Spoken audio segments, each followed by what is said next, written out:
Have you ever found yourself wondering why you just spent, I don't know, an hour scrolling on your phone when you totally meant to go to the gym? Or, why some people just seem to be naturally optimistic while others always see the glass as half empty? Well, today we're going to unpack the science behind our actions and really explore what makes us tick. Let's get right into it.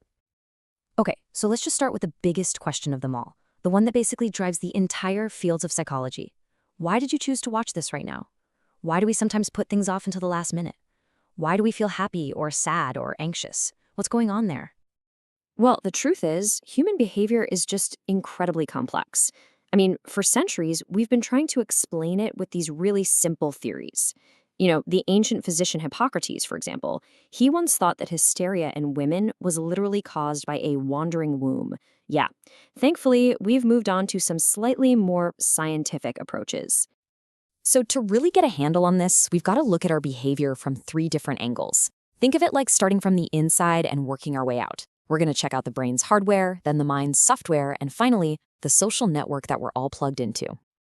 First up, let's talk about the biological perspective. This is all about the physical machinery that's inside your skull, the actual nuts and bolts of your brain. It's kind of wild to think about, but these tiny little chemicals have a massive impact on how we feel and what we do. A little surge of dopamine can give you that jolt of motivation to chase a goal, while a drop in serotonin can just color your entire day with sadness. Think of them like the brain's internal text messaging system, constantly firing off signals that shape how we experience everything. And inside your head, there's this constant conversation happening. On one side, you've got the amygdala, deep in your primal brain, acting like your own personal alarm system, just screaming, "Danger! React now!"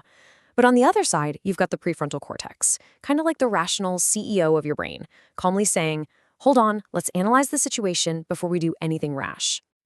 So, what does that actually mean for you in your day-to-day life? Well, when these two parts of your brain are communicating well, you're much more likely to make balanced, thoughtful decisions. But when that communication breaks down, that's when you might find yourself acting impulsively or just feeling totally overwhelmed with anxiety. It really is all about teamwork up there. Okay, so if the brain is the hardware, then our thoughts, they're the software. The cognitive perspective looks at all those mental programs and processes, the code that's running our lives. And, just like any piece of software, our minds can have bugs. And one of the most common bugs out there are what we call ANTs, automatic negative thoughts.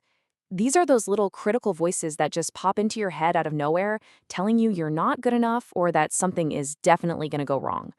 They really are the foundation for so many of our emotional reactions. So how do we go about fixing these mental bugs? Well, the ABC model gives us a great little framework. It shows that it's not the event itself, the A, that causes our feelings. It's our belief about the event, the B. That B, for belief, that's the ant we were just talking about.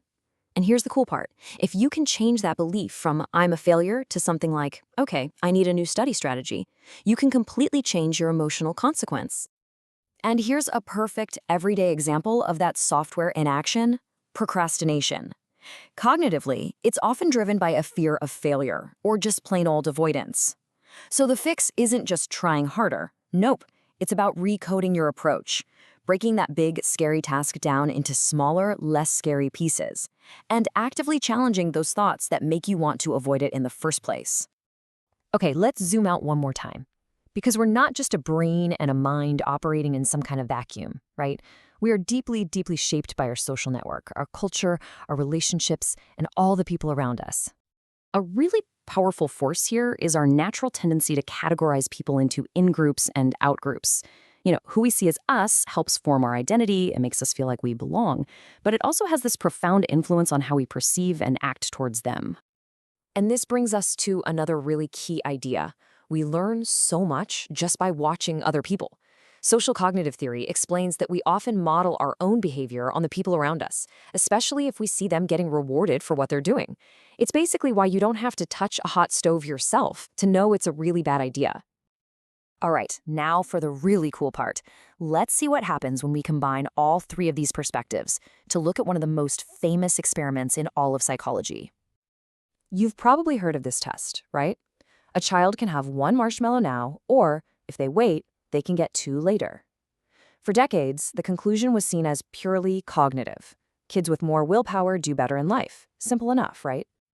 Well, What happens when we zoom out and start to apply those other lenses we've been talking about? Does the picture start to look a little different?